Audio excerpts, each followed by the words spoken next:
The Lord God formed the man from the dust of the ground and breathed into his nostrils the breath of life, and the man became a living being.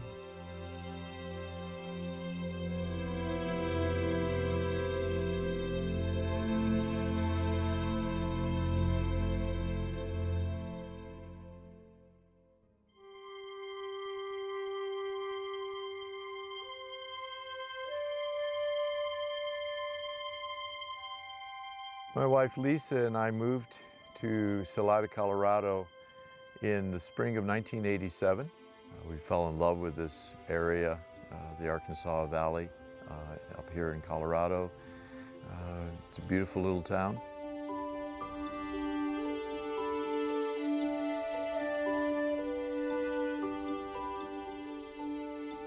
We fell in love with this spot here. It's right along the banks of the Arkansas River, and we are surrounded by beautiful mountains.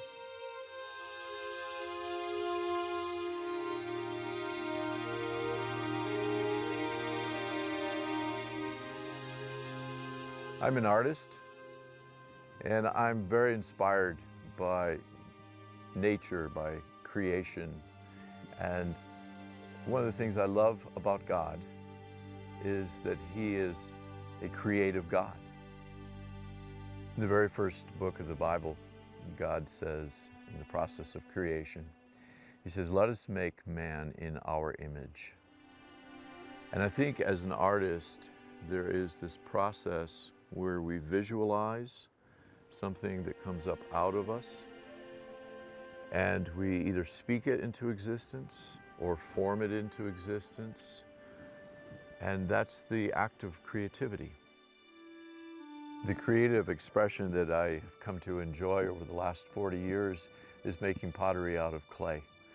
I'm delighted in being part of a long string of humanity that has made pottery for thousands of years. I love the idea of pottery being used that I've made with my own hands. I love the firing of pottery. I love working with clay. Every aspect of it fascinates me. Clay is wonderfully soft and formable. It responds to whatever impression it receives. And I just love that fact that I can make anything I want out of it. It yields to my hands, to the things that I see ahead for it. And I believe that we have the same opportunity with God, who is a creative God, who desires to form and fashion beauty and challenge and opportunities into our lives.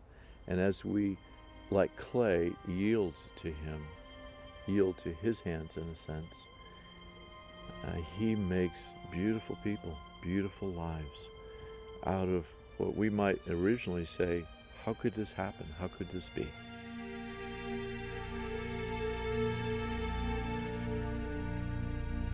Before I turn this clay into a vessel, to a piece of pottery, I need to go through a process called wedging. And in that, I am going to cut the clay in half, slam it together a few times, then go ahead and knead it, much like you would with dough.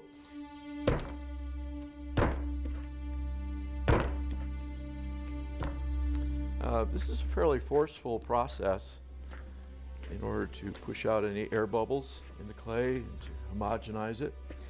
And this is my first encounter with this piece of clay.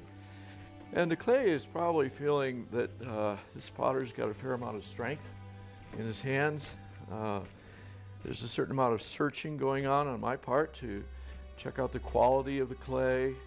Is it going to be useful for what I want to make out of it? And I'm preparing it for that purpose. This clay by and of itself is never going to become a pot, a vessel, a pitcher, a platter, or whatever. It's going to require a potter. It's going to require surrendering, in a sense, submitting to the potter's hands. And we have to, at some point in our life, agree with God, commit ourselves to God, surrender to Him. What that means for me as a person is that there was a day in which, actually at this wheel, I decided that it was time to follow him for the rest of the days of my life. And I submitted to him in that and connected, in a sense, to his kingdom and to his authority, and climbed up on the wheel, if you will. At which point God began to work in my life. And I discovered so many things about God that I never knew before. I discovered an incredible, loving Father. Discovered the wonder of His Word. Discovered the presence of His Spirit in our lives. That's a wonderful idea that we could be fulfilled to the utmost in our lives by yielding to God's invitation of, let me make you into this. We may not know from the beginning what this is, but we're just simply saying, yes, yes, yes. And in the end, we can look back and see all that He's formed. And what I'm doing right now, this is called centering. I think of the centering process is the process of becoming still in God. So the centering process for me represents that time that I'm going to spend with God. Now that may sound rather strange. Does God enter the room? Do I see Him? No. Sometimes I feel a sense of His Spirit. Sometimes I feel a new peace, a new joy. Sometimes I'm inspired by a new thought. Sometimes I'll read something in Scripture or a book that's inspirational about God. I believe that God desires to communicate to us. This is not a very exciting process right now. When is the pot going to be formed? But this is foundational for a good pot. It needs to be centered. The clay has to be uniform and still in my hands. It's important for us to become still in the hands of an incredibly wise, powerful, and loving God. This clay is beginning to trust me, beginning to recognize that I have a lot of strength, but that I'm gentle in my approach to it. I don't want to destroy it. I want to form it. I want to form it into something that it never dreamt it could become. God has this vision for creation of humanity, but He also has the ability and the power to individually create each one of us. That we are unique individuals. We are not just some genetic DNA. We are, each one of us, a very special, unique creation. We can physically say that in the fact that we have unique fingerprints. Our DNA is unique, but our personality is unique.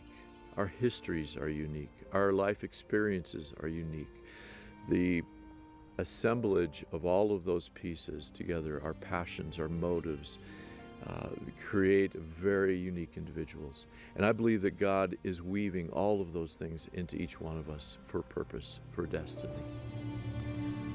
The next thing I'm going to do here is to create a hole in the middle. Call it opening up. Go right down to the very center, the core. Throughout the Old Testament and the New Testament, the word heart is used a lot. It's really not so much the emotional heart that we think of romantically, as it is the core of our being, the very center of what we are, who we are as a person.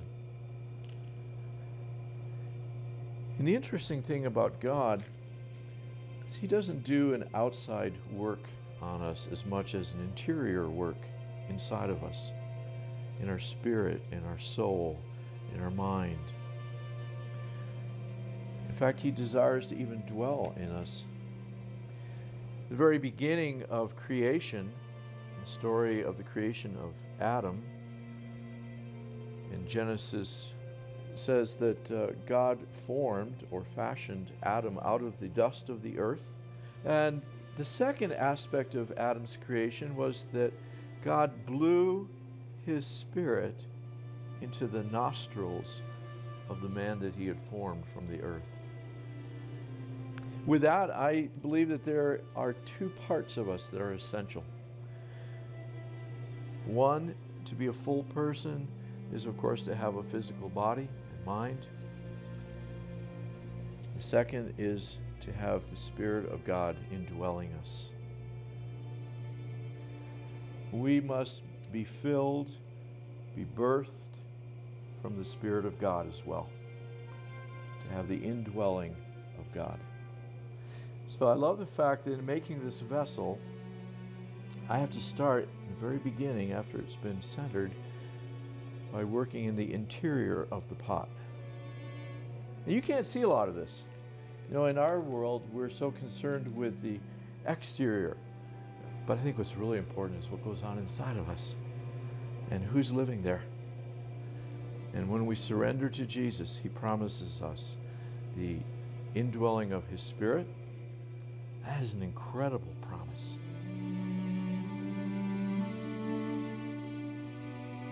So this pot has been stilled by the hand of God, centered. The opening has been made, which in a sense the Spirit of God will dwell. Now we're going to go on to another stage, and it's a stage called pulling. It's the potter's term for it. It's the way that pots vertically grow. It's very exciting. It defies gravity, and it's done by pressure. Pressure from the inside hand, pressure from the outside hand. What I think about in that is that we too grow under pressure. And what I mean by that is, let's picture the idea that the hand that is on the inside, this hand here, that is pressing against the hand on the outside, this hand is representing the presence of God inside of us, the Spirit of God who now lives within us, the truths of God that are in our mind, the teachings of Jesus. This hand is representing the experiences that we have in our daily lives, in the world, with other people, with situations, whatever. And how are we going to respond when we encounter someone who hurts us, who speaks wrongly of us, who lies to us, who perhaps steals from us? In Jesus' teaching on the Sermon on the Mount, he teaches a lot about forgiveness. Forgiveness is not an easy thing. In fact, there are many things, many principles in following Jesus that are not easy. And we can't do them alone. We really need the presence of God within us. Because if God was not inside, these pressures can destroy us. We can go through abusive situations, maybe divorce or loss of a business or home or whatever. And that pressure from the outside can be so huge that we or this pot can become destroyed. And then there are some of us who really wish the world would go away, that if it could just be me and Jesus. The reality is that we live in this world following Jesus and his principles, surrendering to him as our King, living in his kingdom. And we forgive our neighbor. I'm not necessarily saying to you that you need to surrender to physical abuse or things like that. I'm not saying that at all. But there are many things which we're called to do. We're called to trust that God so loves us that he's going to provide for us. We have a peace from within about that we can afford to be generous. Again, it's a pressure thing. There's so many realities of following Jesus that causes us to grow into really very beautiful people. Well, at this point, this pot could go, I think we're there. I think this is pretty good. I'm sort of a vase now. And then God comes along and says, no, I want you to go out and do this. I'm like, I don't know, God. This is nice. I like it this way. And he says, no, I have much bigger plans for you. The calling that I have for you, the vocation that I have for you is much larger. That's the exciting thing about allowing ourselves to be formed in the hands of a creating God. A God who has great desires for our lives. So I'm going to begin to stretch this pot out. Give it more form. And as I'm doing this stretching, many of us go through stretching experiences whenever there's a major transition in our life. That's a stretching experience. We don't really know what the outcome will be. And if this pot could talk, it might be saying to me, you know, Potter, the walls of this pot are getting rather thin. And I know that I could collapse. If you keep stretching me like this, I don't know if I can make it. And are you sure you know what you're doing? I don't know about you, but there have been times when I've questioned that with God. God, do you know this about me? I don't know if you've ever wrestled with God, but I never win.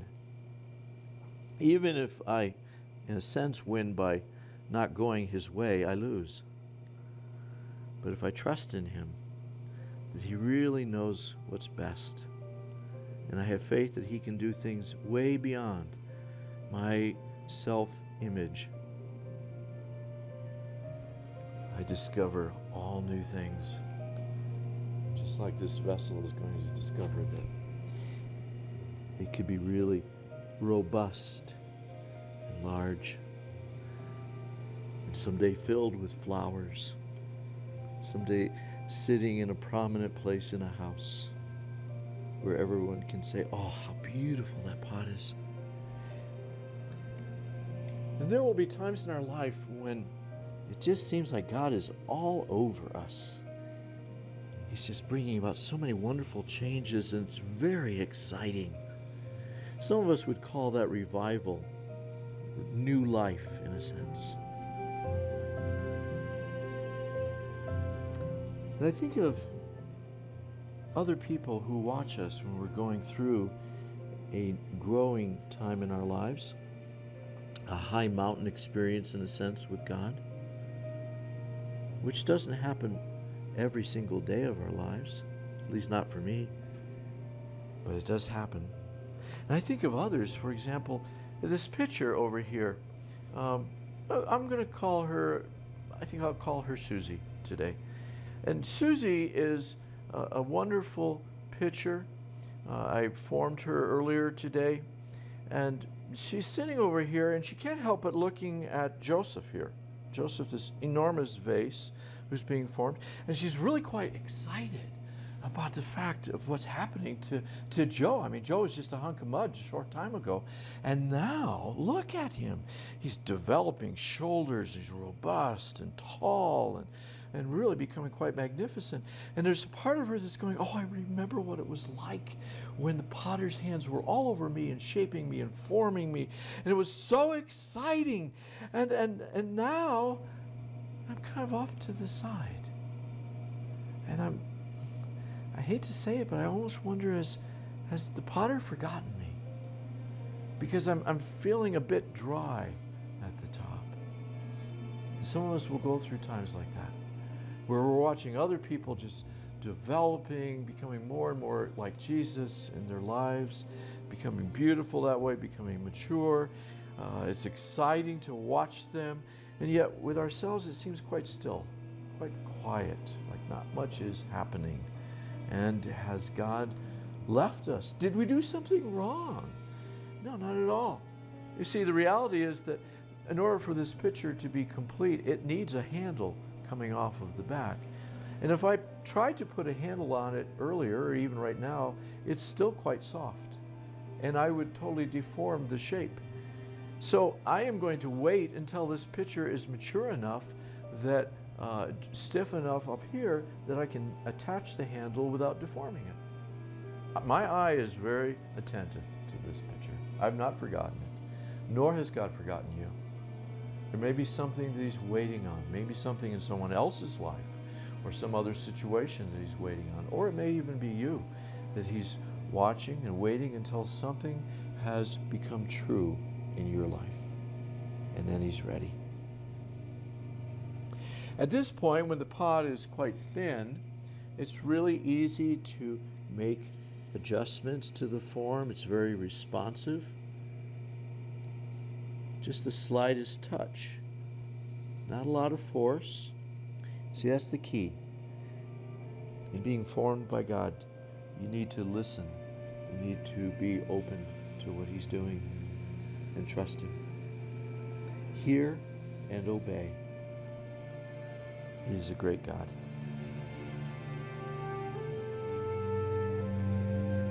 All right, I'm going to allow this pot to stiffen up a little bit, get ready for the next step of its life, a very vital step.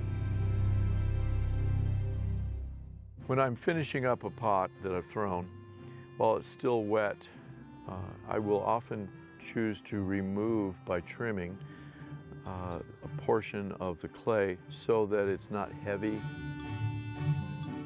At the end of making a pot, when it's still somewhat soft, I flip it over upside down on the wheel and I trim away the excess clay that's there, and I refine the form in that process.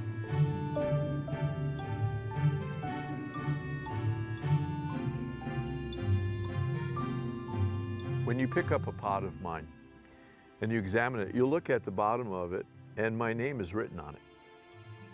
And that signifies the fact that this pot was not made in a factory, was not made by machinery, but was made by a person. It's an individually, uniquely created thing.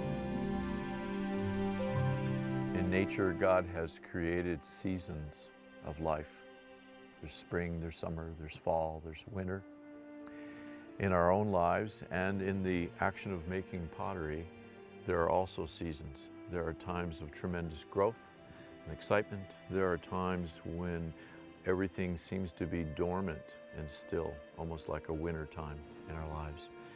There's a time when I make a pot in which I let it dry a little bit before I attach a handle, before I decorate it, before I alter the shape a little bit. And that pot might feel like He's forgotten me, but I've not. I'm just waiting for the perfect moment, and I'm watching for that time. And He does the same with us. Our Creator knows us and has great patience with us, as described in Psalm 103, verse 14. For He knows how we are formed. He remembers that we are dust. Over the years, in observing myself and other people, I've recognized that we have a tendency to want to show our best side. We want to look good. The reality is that most of us have brokenness in our lives. And some of you, as we've talked about being created for purpose, for destiny, that we have callings in our lives, some of you may feel like, well, I love that idea, but you don't know me. You don't know what I've been through in my life. And you're right, I don't know that about you. God does. And you may be thinking, well, does that disqualify me? I mean, I'd love to have purpose. I'd love to have calling, but I just don't know. The reality is that my life, when I look in the mirror, is much more like this.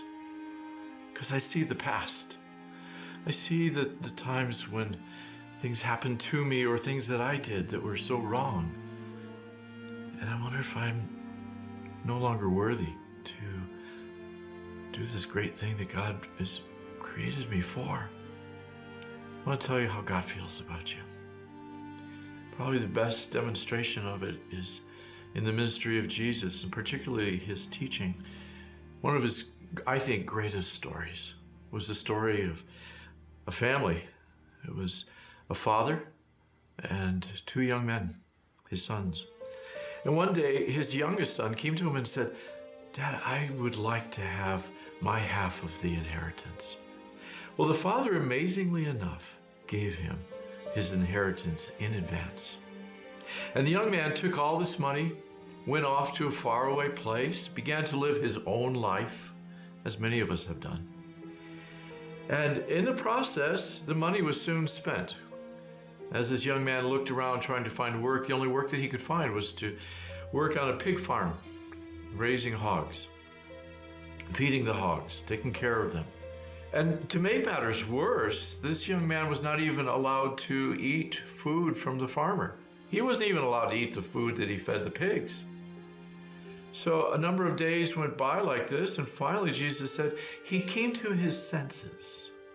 He suddenly had a thought. You know, in my Father's house, his servants are well taken care of. They're fed, they're clothed, they're sheltered. I think I could go back and work for my Father, be a slave, be a servant. Jesus said that the Father saw his son from a long way off, and he recognizes the walk of this young man. And he realizes, that's my boy. That's my son. He goes running across the fields because his son is coming home. And the son comes up to him and he starts to mutter something like this well-rehearsed statement of, "Father, I've sinned against heaven and against you. I'm no longer worthy to be your son. Let me work for you."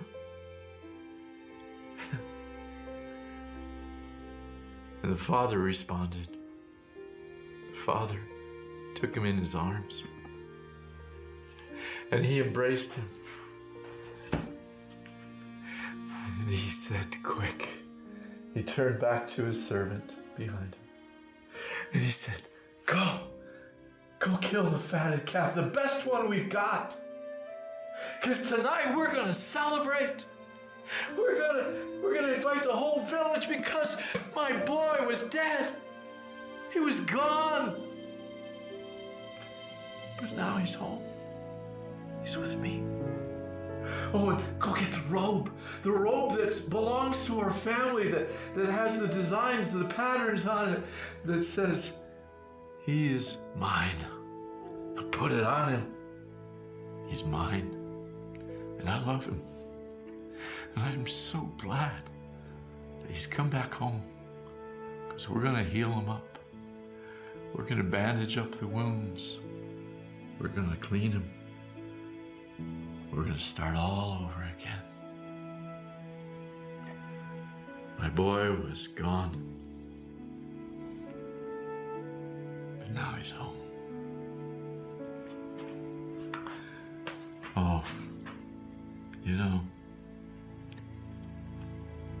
if this speaks to you right now, or if anything that we've talked about with making of the pottery, the vessel, which is us, has spoken to you, this would be a great time to just talk to God. Whatever it is that you're feeling that he's put into your heart right now, maybe you need to come home to him.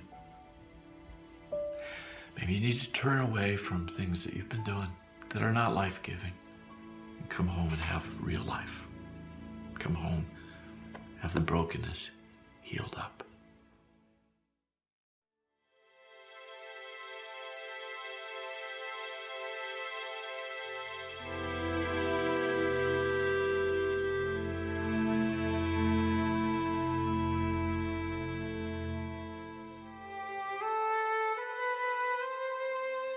There are some chapters of my life story that, frankly, I would not have chosen. They were difficult, hard, challenging, sometimes painful. And yet now, as I think about the results of those experiences, they have been treasures in forming who I am, giving me empathy for others, giving me strength, and a firm knowledge that my God is faithful and loves me and will be with me.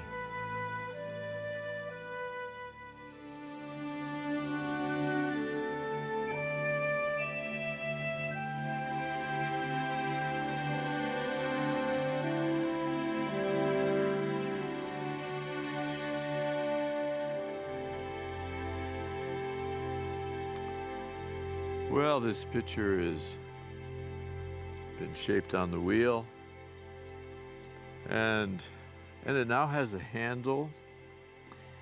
From its perspective, it's a complete pot, but the reality is that its story is not finished. Even though it's a picture and its form is complete, if I were to pour iced tea into it or water and put flowers in its raw state of clay, it would totally disintegrate. And so it has to go through another stage, actually several stages yet to come for the story of this picture to be complete.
This little mixing bowl has been formed in my studio, and it's been shaped to the size that I want it.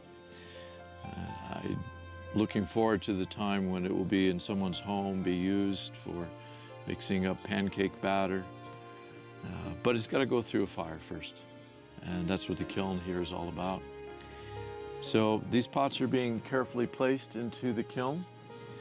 There'll be many more pots placed. We'll bring it all the way out to the front. And these pots have been existing and watching each other be formed in my shop. And now they have left the shop, moved out here to a new environment. It's a little scary. It's a change of life. And I know how that feels when we have a transition. Transitions can be really challenging. They are exciting in positive ways. I mean, this pot is going to come out in a beautiful new way, but at the moment it doesn't really know what that's going to be like, what it's going to go through. And I do know. I'm the potter. I know what it needs to become strong and beautiful, and I'm going to be very watchful over this kiln as it fires. Perhaps you know that as well, that feeling of distancing from God, maybe from friends, going into a new, strange place or a new experience in your life. And I think this pot would understand you. I certainly do.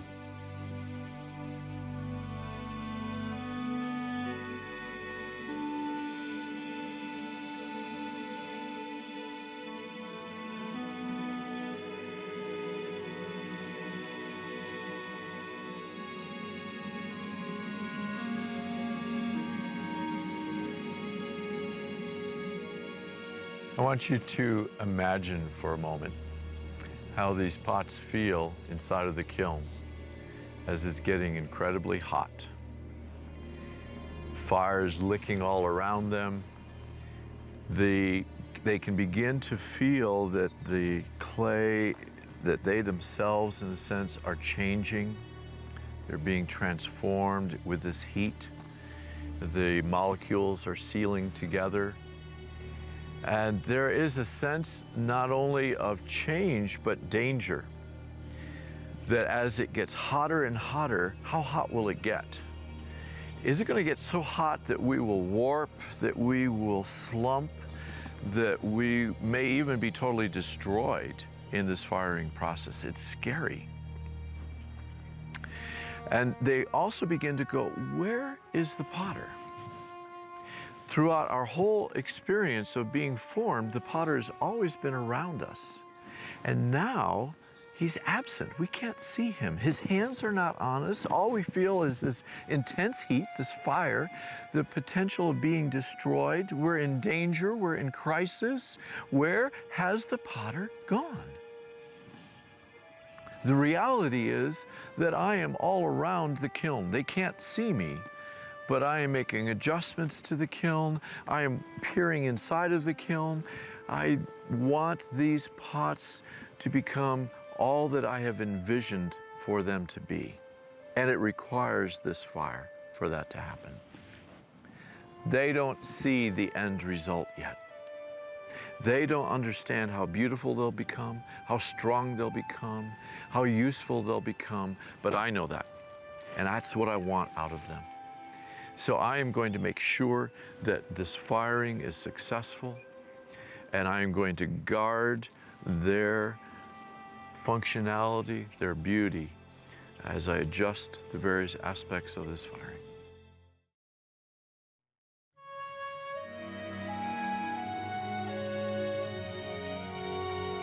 You can see behind me here a kiln that's in the midst of the firing. It's very hot inside. The flames that are going through the burners, up through the kiln, down through the pottery, and then out the exit flue and up the chimney. Currently, the temperature in there is about 2,000 degrees Fahrenheit. Very, very hot. Very powerful experience right now.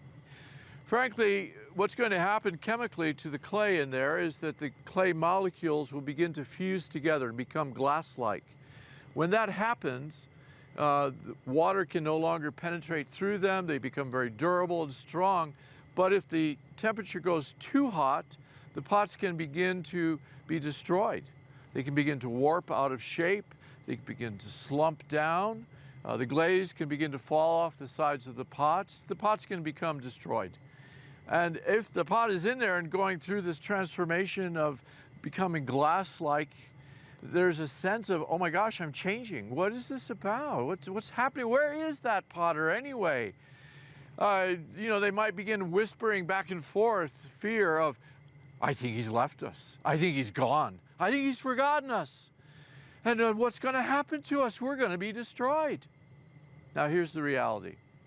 The reality is, throughout the firing of this kiln, I am making adjustments to the burners. I'm making adjustments to the damper in the chimney. I'm adjusting how much gas is going in, how much air is going into the kiln.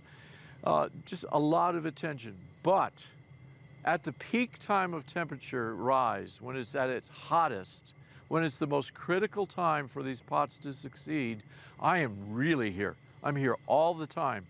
I am here checking on the burners. I am pulling out the spy hole bricks, and I will look inside and I'll check the atmosphere. Even though we have come to a faith in Christ, sooner or later we're going to experience fire in our life. It's not little. It's dangerous. It's scary. It's frightening. It's the big things. It's when the doctor says, I'm concerned you might be having cancer.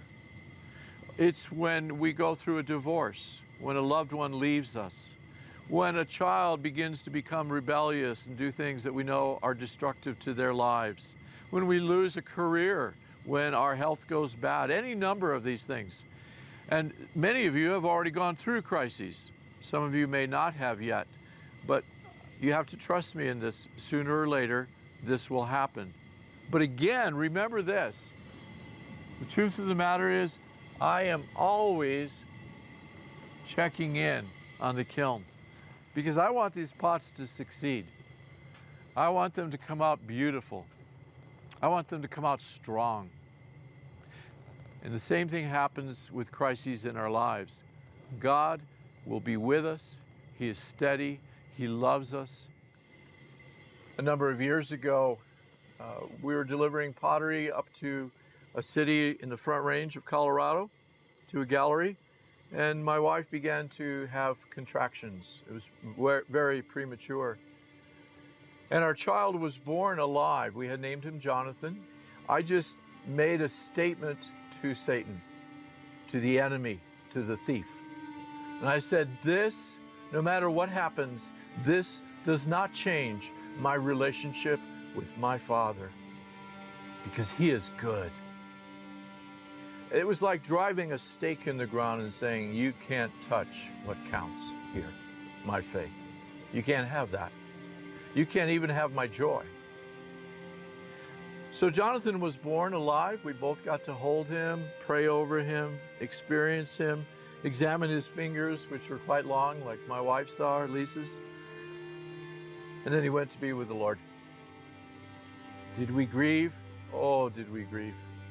I felt like just ripping my chest open. But what I find in the fire is that God always produces some results afterwards. I feel closer to heaven than ever before. But the other thing that happened that was supernatural, I wasn't aware of it at first, but I suddenly started having this incredible love for children, far more than ever I had before. All kinds of kids, all kinds of teenagers. Suddenly God began to give me inspiration of things to say to them, to encourage them, and to love on them, and to listen to them, and really, in a sense, become a spiritual dad.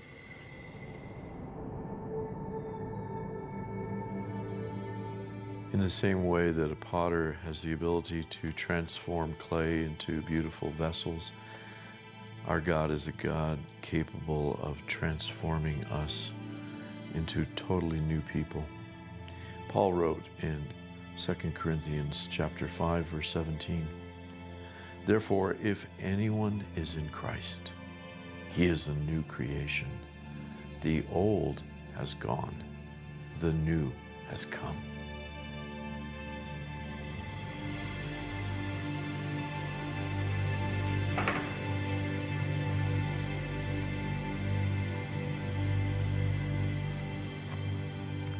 The firing is going very well. The temperature is even throughout the whole kiln. The pots are going to come out great, and I'm really enjoying this process. You know, as you look at this flame, I want to just remind you one more time that when we are going through the crises, the fires of our lives, that our God loves us, He is faithful, He will see us through it, and He will never leave us or abandon us. He is good.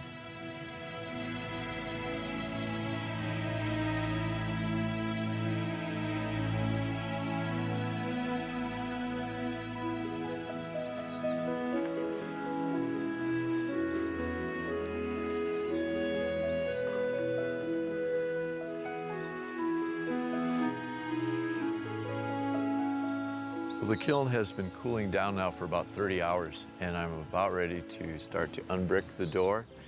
And it is so exciting to imagine how different each one of these pieces will look, how the fire has affected them, the colors that have been brought out through the firing process.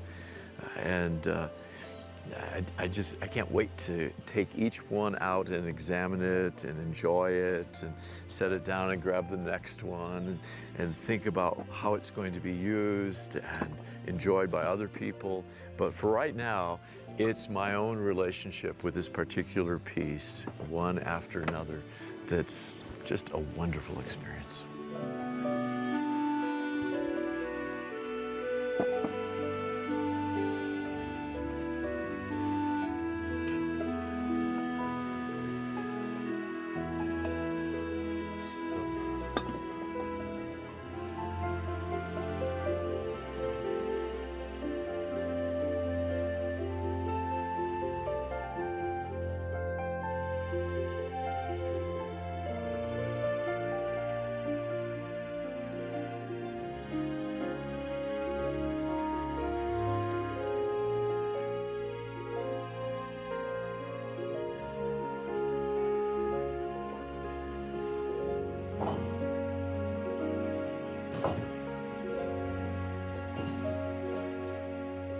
The woman that is helping me is my daughter Amy, and she's watched her dad make pots for years and years and years.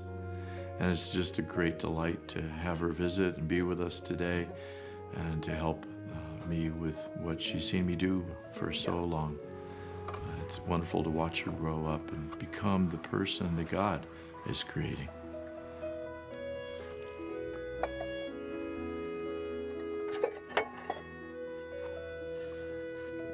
We're in the process of unloading the kiln, and it's so exciting to see each individual piece. But I wanted to once again remind you, this is how the pottery looked when it went into the kiln. In fact, the glazes that are on this platter and the glazes that are on this platter are exactly the same glazes. So again, look at the transformation that fire brings about in this pottery.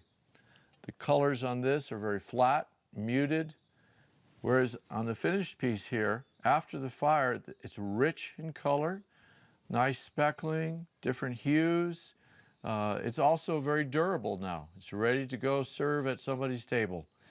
So the fire transforms that which is flat, weak, easily broken to something that's strong, durable, could last through the ages, and very useful and very beautiful as well. The same thing happens for us. When we go through the fires in our lives, the crises, and we maintain a trust and a faith relationship with Jesus, who's around the fire all the time, we will come out stronger in our faith, more like Jesus, and ready to serve in the kingdom. As we unload the kiln, you can see that there is a wide variety of pottery that comes out. Each one of these pots have different kinds of purposes. We've got mugs, we've got candle lanterns, colanders for fruit, bowls for serving, pie plates, little oil lamps. Everything has importance. Everything has significance. There's really no difference in my perspective as to which is the most valuable piece. I enjoy them all, and I'm looking forward to each of them going out from my studio and being enjoyed and used by other people for their various functions. God has the same thing for us. Every one of us is created for purpose. Every one of us has callings or vocations. We have talents, desires, passions, and we need to serve God faithfully in those things, no matter what it is. We could be a teacher, we could be a janitor, we could be a taxi cab driver, we could be an auto mechanic. What we do is not important. What's important to God is how we do it, and that we actually do what He gives us to do, that we serve Him. Now, I also have some vases in this kiln, and this one here is quite lovely. And I think of a vase as a piece that oftentimes is kind of a showpiece in a home. It'll stand out, it's set in a prominent location, oftentimes filled with flowers. And sometimes when we are gifted by God, called to a certain vocation, we might think our vocation is the most significant one. And therefore, we take on an air of significance or importance, which is not the way God views us. He sees all of us on an equal basis. So this vase could, for example, take on the name vase rather than vase. It's just a slight attitudinal change, but it's a big change. Changes how we perceive other people. This vase, as a vase, now might encounter a mug. And it might look at the mug and it might say, "Oh, you're so little. I'm sorry. You don't get to sit in a prominent place in the house. And the name that you have, mug, it's little. It's only one letter away from mud. You haven't come very far." And the little mug, it's all right. The little mug is very confident in the calling that he has, because he can say back to the vase, "You know what? Every morning, the mister or the master, mistress of the house, comes into the kitchen, opens up the cupboard door, pulls me out. I'm their favorite mug. Fills me up with hot coffee or tea or chocolate, takes me over to a comfortable chair, settles in to relax and wake up, they hold me close. They lift me up to their mouths. I give them satisfaction and warmth and comfort. So Vaz, it's really not so bad to be a mug. As I take the pottery out of the kiln, I really do love holding the piece, examining colors.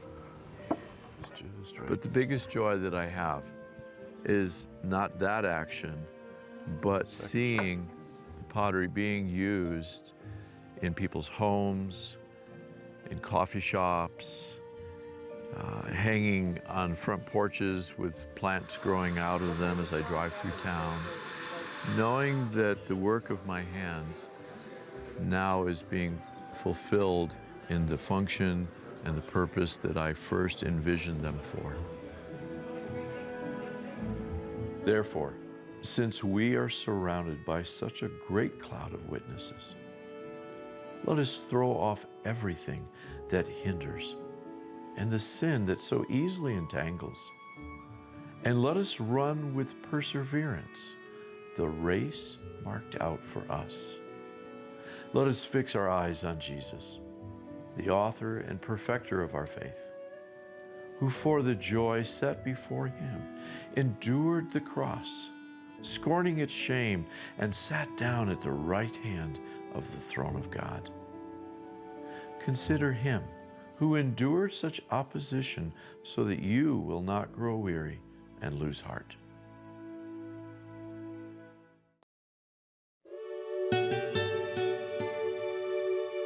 We have watched the journey of this picture, this story, how it was made on the potter's wheel from wet clay, how it sat for a while, waiting without a handle as the other pot was formed and made huge and beautiful. And then the handle was attached when this picture was mature and ready. Then it was glazed, decorated, given individuality, went into the kiln, and has gone through an intense firing time. It's out of the kiln now. It's ready to be used. And I want to talk about this picture as a great example of how we are to be following Jesus. This picture is a great illustration of a follower of Jesus. Currently, this picture is empty inside, and oftentimes we are empty, and we are in need of filling up from God personally, of love, of kindness, of mercy, of strength, of perseverance, of courage, a desire for justice for others. There's just so many things that God can fill us up with. He knows in advance what we're going to be doing that day, who we're going to be seeing. So he prepares and fills us on a regular basis. The thing I love about a picture also in this is that it has a handle, and the handle directs where the flow goes. So for each of us, it's important, whether it's our mind, our will, our heart, our spirit, that becomes the handle, that we would give that handle under the control of the hand of God. That we don't try to direct ourselves, but we let God direct us. Jesus said, I do nothing except that which my Father shows me. Jesus was completely submitted to his Father. We're called to do the same thing. So as I pour out that which is contained inside, I want us to think about what's inside of us. Is there bitterness? Is there fear? Is there hurt? We need to give those things over to God, that he might remove those, heal us up, and then fill us up with the things that the rest of the world needs, the people that we encounter, that we would love and minister to. So my first question is, what are you filled up with? Jesus would have said the same thing. What is inside of you? The second thing I want to ask is, does God have a handle on your life? And thirdly, are you ready to pour out what He has given you? Because we're not to contain that love. We're not to contain that kindness. It feels good because it's come from God. But He's given it to us that we would pour it out in abundance, freely, with just outrageous love and grace. We never know who we're going to encounter that day. So maybe this cup here needs some kindness. And this cup here needs some boldness, because they're encountering challenging things in their life. And this cup here needs patience.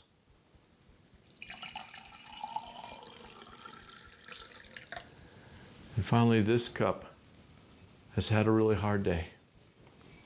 Been fired from a job. This cup needs the love of God. Needs to be filled to the brim. You know, Jesus at one time met a woman at a well. She'd come with her pitcher to fill it up with water. And Jesus had a wonderful conversation with this woman. She was a Samaritan woman, a foreigner. And He said, I can give you water that is living water. And when you drink of it, you will never thirst again.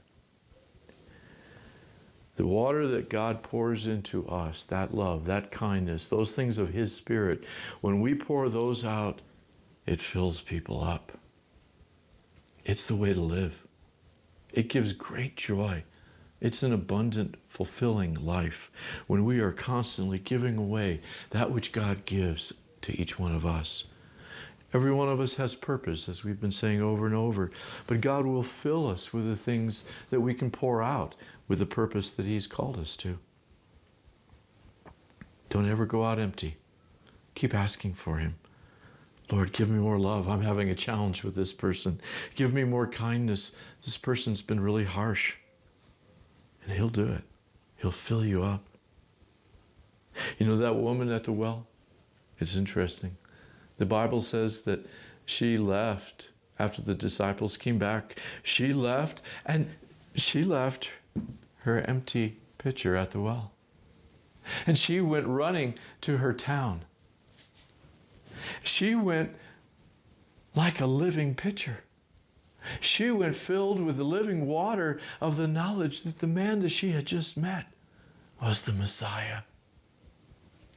And even though she was a woman who was probably pretty despised in that village, she'd been married 5 times, there was just a lot of failure in her life.